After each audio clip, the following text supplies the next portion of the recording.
Yahobu, Bapak Ibu Pendeta, Sinenge, Majelis, dan warga Gereja Amin, ini adalah channel YouTube Sinode Gereja Amin. Karena itu, bagi yang mencintai Gereja Amin, tontonlah, subscribe, like, dan bagikan. Gereja Amin yang tangguh, mandiri, dan peduli. Tuhan Yesus memberkati.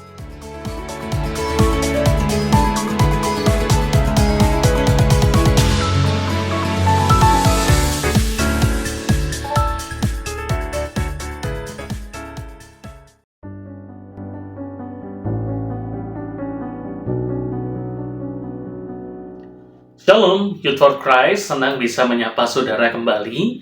Saya Pendeta Yoses Rison Suiknyo dari GKI Sidoarjo. Pada renungan hari ini saya mengajak untuk kita merenungkan satu firman Tuhan dari Mazmur 112. Mazmur 112, namun yang menjadi sorotan kita nanti akan kita baca di ayat yang kelima. Hari ini temanya berbisnis dengan adil dan belas kasih. Nah, sebelum kita mendengarkan sabda Tuhan, mari kita berdoa.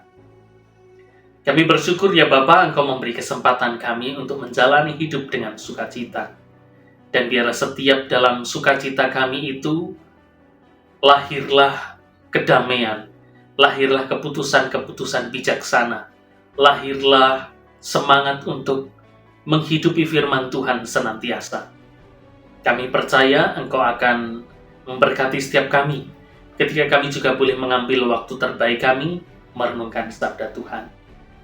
Karena itu ya Bapa, berfirmanlah, kami siap mendengar. Di dalam nama-Mu kami berdoa. Amin.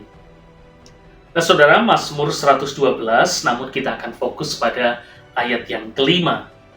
Berbahagialah orang yang menaruh belas kasihan dan memberi pinjaman, yang melakukan urusannya dengan adil. Nah, ada seorang pebisnis, investor, dan juga pengusaha yang luar biasa di Amerika Serikat bernama Treat Cathy. Treat Cathy, dia berbisnis Chick-fil-A. Ini adalah bisnis restoran siap saji yang dirintis dari sejak tahun 1946. Yang menarik adalah Cathy ini seringkali mengambil keputusan yang ekstrim, termasuk salah satunya adalah dia menutup semua gerainya setiap hari Minggu. Tentu dia ingin hidup menguduskan hari tertentu bagi Tuhan. Selain dia ingin hidup saleh, tapi dia juga ada sisi humanistiknya, yaitu dia ingin setiap karyawannya juga libur di hari Minggu. Tapi yang menarik, keputusan untuk menutup hari Minggu di semua restorannya itu justru mendapatkan respon positif dari masyarakat. Banyak orang justru malah melihat sesuatu yang baik apa yang dilakukan oleh si Treat Cathy ini. Dan menariknya, justru bisnisnya makin sukses, makin berkembang pesat, dan banyak orang terinspirasi. Banyak orang justru melihat ada sebuah integritas dari semua kemurahan hati itu. Nah, tentu di sini dia membawa dampak kehidupan yang baik. Dia bukan hanya fokus pada keuntungan, tapi dia fokus pada masyarakat, dia fokus pada karyawan, dia fokus pada manusia yang bekerja di dalamnya. Kepemimpinan yang sangat baik.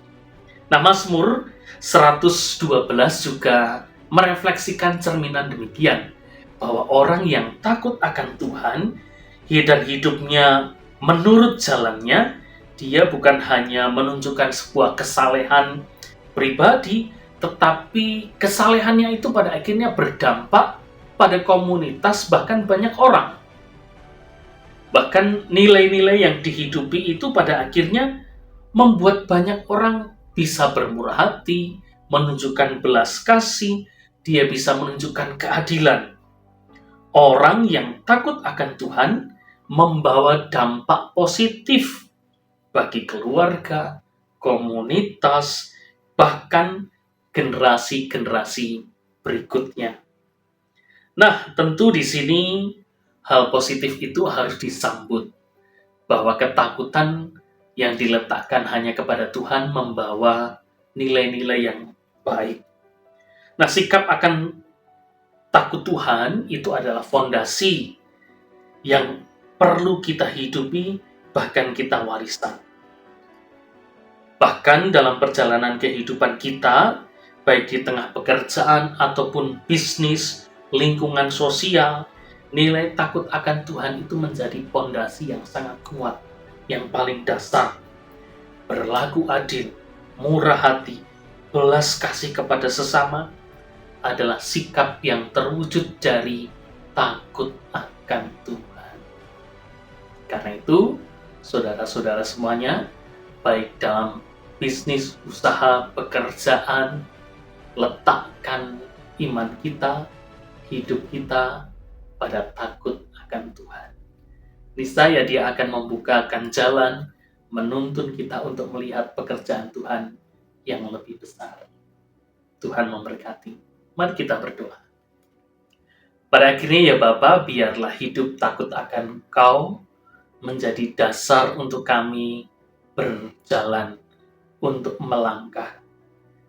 Kami hidup bukan hanya sekedar mencari keuntungan, bukan mencari kesenangan, kegembiraan, tapi hidup juga bermakna, menunjukkan kemurahan hati, belas kasih, bukan hanya kepada diri kami sendiri, tapi juga kepada sesama, mulai dari keluarga, komunitas, bahkan gereja, bahkan masyarakat.